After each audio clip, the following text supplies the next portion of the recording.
जी आंबेडकर साहब तुम आगे बढ़ो, डॉक्टर बाबासाहेब देशमुख तुम आगे बढ़ो, वंचित बहुजन आघाडीचा, शेतकरी कामगार पक्षाचा, विधानसभा क्षेत्र मतदारसंघातील वंचित बहुजन आघाडीच्या या बैठकीमध्ये उपस्थित असणारे शेतकरी कामगार पक्षाचे अधिकृत उमेदवार डॉक्टर बाबासाहेब देशमुख, तालुक्याचे अध्यक्ष विनोदजी, जिल्ह्याचे उपाध्यक्ष लालाभाई, सर्वच तालुक्याचे पदाधिकारी, जिल्ह्याचे पदाधिकारी, अगदी काल साहेबांची सभा संपल्यानंतर मला वाटते 9:30-10 वाजता मी तालुकाध्यक्षांना सांगितलं उद्या आपण एक छोटेखानी बैठक घेऊन, कारण पत्र अधिकृत जाहीर झालेलं आहे आणि त्या बैठकीमध्ये आपण पाठिंबा दर्शवूया. आणि लगेचच त्यांनी रात्री ही यंत्रणा लावली आणि छोटेखानी बैठकीचं आयोजन केलं. कमी वेळेमध्ये तुम्ही ग्रामीण भागातून शहरामधून इथे जमा झालात त्याबद्दल तुमचं सगळ्यात पहिल्यांदा आभार व्यक्त करतो, स्वागत करतो. काही महिन्यापूर्वी आदरणीय बाळासाहेबांची आणि आपल्या मतदारसंघाचे उमेदवार डॉक्टर बाबासाहेब देशमुख, त्यांचे बंधू अनिकेत देशमुख यांची भेट झाली आणि देशमुख कुटुंबियांच्या वतीनं बाळासाहेबांना विनंती करण्यात आली की आपण या निवडणुकीमध्ये आमच्या पाठीशी राहावं. बाळासाहेबांनीही गेल्या काही महिन्यांमधून सांगोला विधानसभा मतदारक्षेत्राचा आढावा घेतला, तिथल्या परिस्थितीची माहिती घेतली आणि आपण चळवळीमध्ये काम करणाऱ्या उमेदवाराच्या पाठीशी राहिलं पाहिजे. सर्वसामान्य लोकांच्यासाठी, बहुजनांच्यासाठी काम करणाऱ्या उमेदवाराच्या पाठीशी राहिलं पाहिजे, अशा पद्धतीची भावना व्यक्त केली. आणि अक्षरशः सोलापूरच्या जिल्ह्याच्या आमच्या मुलाखतीमध्ये सांगोला विधानसभा क्षेत्रासाठी जवळपास 6 ते 7 उमेदवारांनी मुलाखती दिल्या होत्या. वंचित बहुजन आघाडीकडून लढण्यासाठी ते त्या ठिकाणी इच्छुक होते, परंतु त्या सर्व उमेदवारांना बाळासाहेबांनी सांगितलं की नाही, आपण ह्यावेळी शेतकरी कामगार पक्षाचे अधिकृत उमेदवार जे आहेत त्यांना आपण पाठिंबा देतोय. आणि बाळासाहेबांनी काल पत्र जाहीर करून अधिकृत पाठिंबा या ठिकाणी जाहीर केलेला आहे. निवडणुकीची रणधुमाळी तुमच्या समोर आहे. निकाल काय लागणार आहे आता हे परत नव्याने सांगायची काही आवश्यकता नाही. ज्या दिवशी तुमची उमेदवारी घोषित झाली आणि काल बाळासाहेबांचं पत्र झालं, आम्हाला आमच्यासाठी ते शुभ संकेत असतात. आम्ही तसल्या गोष्टी मानत नाही, पण आमच्यासाठी ते शुभ संकेत असतात. कारण सांगलीमध्ये ज्या दिवशी बाळासाहेबांनी उमेदवाराला पाठिंबा घोषित केला त्याच दिवशी त्या उमेदवाराचा विजय निश्चित झाला. आणि काल ज्यावेळी पत्र निघालं त्यावेळी मी सांगतो की त्याच वेळी तुमचा या ठिकाणी विजय निश्चित झालेला आहे. फक्त मताधिक्य किती आहे ह्याचं मोजमाप फक्त करायची त्या ठिकाणी पूर्तता शिल्लक राहिलेली आहे. एका बाबासाहेबांच्या प्रचारासाठी बाबासाहेबांच्या नातवानं पाठिंबा दिलेला आहे. त्यामुळे हा पाठिंबा व्यर्थ जाणार नाही. महाराष्ट्रातील सर्वाधिक्य मताधिक्य घेऊन हा उमेदवार विजयी होणार आहे, अशी ग्वाही मी वंचित बहुजन आघाडीच्या वतीने या ठिकाणी देतो. ग्रामीण भागामध्ये बाळासाहेबांना मानणारा मोठा वर्ग आहे. सांगोला मतदारसंघामध्ये तितक्याच ताकदीनं बाळासाहेबांना मानणारा वर्ग आहे. त्या सर्व वर्गाला मी आवाहन करतो की बाळासाहेबांनी जो आदेश दिलेला आहे की त्या आदेशाचं पालन करून आपल्या परीनं जास्तीत जास्त क्षमतेनं आपापल्या भागामध्ये जाऊन, आपल्या कार्यकर्त्यांच्या मध्ये जाऊन आपण डॉक्टर बाबासाहेब देशमुख यांचा प्रचार प्रसार करायचा आहे आणि त्यांना विजयी करण्याचे प्रयत्न करायचा आहे, त्यांचा मताधिक्य वाढवण्याचा प्रयत्न करायचा आहे. वंचित बहुजन आघाडीला मानणारा मोठा वर्ग संपूर्ण महाराष्ट्रामध्ये, एका विशिष्ट जाती धर्मापुरता वंचित बहुजन आघाडी मर्यादित नाही. कारण गेल्या कित्येक वर्षापासून बाळासाहेब आंबेडकरांनी ओबीसीच्या बाबतीमध्ये घेतलेली भूमिका, मुस्लिम समाजाच्या बाबतीमध्ये घेतलेली भूमिका, आदिवासी समूहाच्या बाबतीमध्ये घेतलेली भूमिका, भटके विमुक्तांच्या बाबतीमध्ये घेतलेली भूमिका, त्या जर भूमिका बघितल्या तर सर्वसामान्य ह्या आरक्षणवादी वर्गाला बाळासाहेब हे आपले नेते वाटतात आणि बाळासाहेबांचा आदेश हा बहुतांश ह्या सर्व वर्गाला आपला नेत्याचा आदेश वाटतो, कुटुंब प्रमुखाचा आदेश वाटतो आणि त्या आदेशाला मानून ही सर्व मंडळी कामाला लागतात. कारण ज्यावेळी महाराष्ट्रामध्ये मुस्लिम समाज अडचणीत होता त्यावेळी कुणीच त्याच्या पाठीशी आलं नाही. महाविकास आघाडीचे कुठले पक्ष आले नाहीत, महायुतीचे कुठले पक्ष आले नाहीत. फक्त वंचित बहुजन आघाडी मुस्लिम समूहाच्या पाठीशी ठामपणे उभा होता आणि महाराष्ट्रातले समस्त मुस्लिम बांधवांवरती जे हल्ले होत होते ते हल्ले थांबवण्याचा प्रयत्न बाळासाहेबांनी केला. ओबीसी समूहाचं आरक्षण ज्यावेळी धोक्यामध्ये आलं त्यावेळी ह्या कुठल्याच प्रस्तावित पक्षानं उघड भूमिका घेतली नाही ओबीसीच्या बाजूने उभे राहण्याची. कारण ते सगळे सोयरेचे कायदे, बनावट दाखले वगैरे वगैरे बऱ्याच गोष्टी महाराष्ट्रामध्ये सुरू होत्या आणि काही विशिष्ट वर्गाच्या दबावाला बळी पडून सरकार सुद्धा हैराण झालं होतं. आणि या परिस्थितीमध्ये बाळासाहेब आंबेडकरांनी ओबीसीच्या बाजूने ठामपणे भूमिका घेतली आणि ओबीसीचं आरक्षण वेगळं राहिलं पाहिजे, त्याचं ताट आरक्षणाचं वेगळं राहिलं पाहिजे, मराठा समाजाचं आरक्षणाचं ताट वेगळं राहिलं पाहिजे, गरीब मराठ्याला सुद्धा आरक्षण मिळालं पाहिजे, ही भूमिका बाळासाहेबांनी त्यावेळी घेतली. आणि म्हणून समस्त ओबीसी महाराष्ट्रातला हा बाळासाहेबांच्या पाठीशी या ठिकाणी राहिलेला आहे. अशा सर्व समूहाच्या बाबतीमध्ये बाळासाहेबांनी वेळोवेळी भूमिका घेतलेली आहे. एकूण एक काय की बाळासाहेबांचं धोरणच हे राहिलेलं आहे की जो आरक्षणवादी वर्ग आहे की जो खऱ्या अर्थानं सत्तेपासून वंचित राहिलेला आहे त्याला ताकद दिली पाहिजे.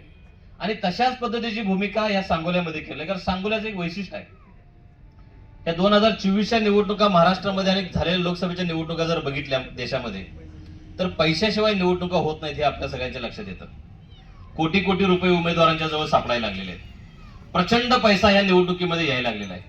आणि एवढ्या मोठ्या उलथापालथा होत असताना सांगोल्यासारख्या ठिकाणी अजूनही लोक स्वतःच्या खिशातील पैसे घालून वर्गणी काढून उमेदवाराला एक वोट एक नोट या पद्धतीनं जर मदत करत असतील तर हा आदर्श देशामध्ये आहे. आणि हा आदर्श हा सहसा होत नाही. याच्यासाठी देशमुख कुटुंबियांचा, कैलासवासी आबासाहेबांचा त्याग आहे, त्यांनी केलेलं काम आहे. आणि ह्या सर्व कामामुळे, त्यांच्या त्यागामुळे सांगोला भागातील परिसरातील सर्वसामान्य बहुजन समाज हा आबासाहेबांच्या पाठीशी राहिलेला आहे, त्या विचाराच्या पाठीशी राहिलेला आहे. आणि अशा विचाराला की जो बहुजन समाजाला न्याय देण्याचं काम करतो, सर्वसामान्यांना घेऊन जाण्याचं काम करतो आणि ज्याला हे प्रस्तावित पक्ष व्यवस्थेमध्ये येण्याचा विरोध करतात, अशा सर्व प्रतिनिधींना बाळासाहेब नेहमीच ताकद देत आलेले आहेत. आणि अशाच पद्धतीची ताकद देण्याची भूमिका सांगोला विधानसभा मतदारसंघामध्ये बाळासाहेबांनी घेतलेली आहे. म्हणून कालच बाळासाहेबांनी या विधानसभा मतदारसंघाचे उमेदवार यांना पाठिंबा जाहीर केला. आणि वंचित बहुजन आघाडी पूर्ण ताकदीनिशी तुमच्या पाठीशी राहील. तुमचा विजय निश्चितपणे या ठिकाणी वंचित बहुजन आघाडी खेचून आणेल, याच्याविषयी कुठलीही शंका नाही. मी विनंती करतो, शेतकरी कामगार पक्षाचे नेते आहेत बाबासाहेब, आमचं ठरलंय तसा एक समझोता झालाय की सोलापूर जिल्ह्यातील इतर मतदारसंघामध्ये आपण आम्हाला मदत करताय आणि आम्ही सांगोल्यामध्ये मदत करतोय. अशा विश्व शांतीदूत तथागत गौतम बुद्ध विश्वरत्न डॉक्टर बाबासाहेब आंबेडकरांच्या पुण्यस्मृतीस विनम्र अभिवादन करतो. स्वर्गीय आबासाहेबांनी या तालुक्यात 60 वर्ष राजकारण आणि समाजकारण करत असताना सर्व जाती धर्मांना, गोरगरीब, कष्टकरी, कामगार, वंचित घटकांना सोबत घेऊन काम केलं. निश्चितपणे डॉक्टर बाबासाहेब आंबेडकरांचं जे जीवनपट होतं त्याचा आदर्श डोळ्यासमोर ठेवून आबासाहेबांनी काम केलं. साळुंखे सर ही सगळी लोक आबासाहेबांच्या विचारावरती जीवन जगणारे, डॉक्टर बाबासाहेब आंबेडकरांच्या विचारांवरती जीवन जगणारे आहेत. निश्चितपणे भविष्यकाळात आपण ज्या अपेक्षा व्यक्त केलेल्या आहेत, दीपक ओवाळ साहेबांना माहीत आहे, विनोद ओबाळे साहेबांना माहीत आहे किंवा लाला मुलानी साहेबांना माहीत आहे की निश्चितपणे आम्ही गावात किंवा इतर ठिकाणी ज्या ज्या वेळेस आम्हाला आपल्याला संधी देण्याचा एक अवसर उभा राहील त्या त्यावेळेस आम्ही आपल्या सर्वांना सोबत घेऊन, विश्वासात घेऊन तुमचा मान सन्मान राहील याचा मी विश्वास आपल्या सर्वांना देतो. भविष्य काळामध्ये माझं वय 37 वर्ष आहे, मी खूप तरुण आहे, लहान आहे वयाने, पण राजकारणात उतरल्यानंतर जीवनभर राजकारणच करावं लागतं. आणि एकदा जर शब्द दिलेला आपण तो पूर्ण केला नाही तर भविष्यात लोक आपल्याला पुढच्या निवडणुकीत दारात सुद्धा उभा करत नसतात. तर निश्चितपणे आम्ही तुमचा मान सन्मान करू. डॉक्टर बाळासाहेब आंबेडकरांचं मी सर्वप्रथम अंतःकरणपूर्वक आभार मानतो. आणि 2 वेळा आमच्या भेटी झाल्या, त्या दोन्ही वेळेला त्यांनी सांगितले की आबासाहेबांनी या तालुक्यात शाहू फुले आंबेडकरांचा पुरोगामी विचार रुजवण्यासाठी कष्ट घेतलं, गोरगरीब जनतेला न्याय दिला आहे आणि निश्चितपणे आम्ही तुमच्या सोबत राहू, शेतकरी कामगार पक्षाच्या सोबत राहू. आम्हीही त्यांना एक विश्वास दिला.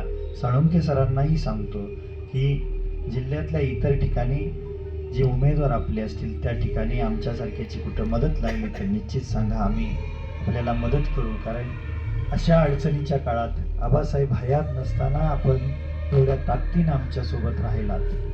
ज्या महाविकास आघाडीचा आम्ही घटक पक्ष आहोत त्या महाविकास आघाडीनं आम्हाला खरं तर मोठं मन दाखवून एक अधिकृत उमेदवार जाहीर करून आम्हाला उमेदवारी देणं गरजेचं होतं शेतकरी कामगार पक्षाला. कारण 60 वर्ष आबासाहेबांनी या महाविकास आघाडीतील घटक पक्षांना, नेते मंडळींना ज्या ज्या वेळेस राज्यात आणि जिल्ह्यात मदत लागली त्या त्यावेळेस चांगल्या पद्धतीने ताकदीनं आबासाहेबांनी मदत केली. आणि आबासाहेबांच्या निधनानंतरची ही पहिली विधानसभेची निवडणूक आहे आणि या निवडणुकीमध्ये ज्या ताकदीनं महाविकास आघाडी आमच्यासोबत राहायला हवी होती, एक घटक पक्ष आमच्यासोबत नाही. काँग्रेसचे नेते आमच्यासोबत आहेत, पवारसाहेबांचा राष्ट्रवादी गट आमच्यासोबत आहे, मनसे आहे, बहुजन वंचित आघाडीनं आज आपण पत्र देत आहे, रासप आहे, MIM आहे, तिसरी परिवर्तन आघाडी सुद्धा आमच्यासोबत आहे. निश्चितपणे ताकदीनं आपण एकसंघ राहून ही निवडणूक पार पाडूया. निवडणूक पार पाडताना एक स्वाभिमानी विचार टिकला पाहिजे. स्वर्गीय आबासाहेबांनी या राज्याला सांगोला तालुका एक कसा निष्ठावंत आहे या पद्धतीनं आदर्श घालून दिला. तीच परंपरा आपण अखंडित ठेवूया. या मतदारसंघातल्या गोरगरीब जनतेच्या मुलामुलींना चांगलं शिक्षण मिळालं पाहिजे, तरुण तरुणींना हाताला काम मिळालं पाहिजे, शेतीमालाला भाव मिळाला पाहिजे, दुधाला भाव मिळाला पाहिजे. आपल्या ओबीसी आणि इतर प्रवर्गातील काही मुलामुलींच्या शिक्षणाच्या शिष्यवृत्त्या अजून पेंडिंग आहेत. निश्चितपणे भविष्यकाळात त्या ज्या राहिलेल्या शिष्यवृत्त्या आहेत त्याचं अनुदान लवकरात लवकर मिळवून देण्यासाठी आपण ही निवडणूक लढतोय. भविष्यकाळामध्ये चांगल्या पद्धतीने एकसंघ राहून आपण ही निवडणूक तर लढूच, पण आयुष्यभर तुमची साथ राहावी एवढेच मी आपल्या सर्वांना विनंती करतो. तुम्ही मोठ्या मनाने आमच्या अडचणीच्या काळात एवढी ताकद देत आहे. निश्चितपणे आम्ही आयुष्यभर जीवनभर तुम्हाला या केलेल्या मदती ऋणात ठेवू, कदापि आम्ही विसरणार नाही एवढाच शब्द देतो. परत एकदा आपल्या सर्वांचं, या पक्षाचे नेते माननीय बाळासाहेब जांभेडकर साहेबांचं, माननीय सोमनाथ साळुंके सरांचं, जिल्ह्याचे उपाध्यक्ष लालासाहेब मुलानी, तालुक्याचे अध्यक्ष विनोद भाऊ उबाळे, आपल्या सर्वांचा अंतःकरणपूर्वक आभार मानतो आणि इथेच थांबतो. जय भीम, लाल सलाम.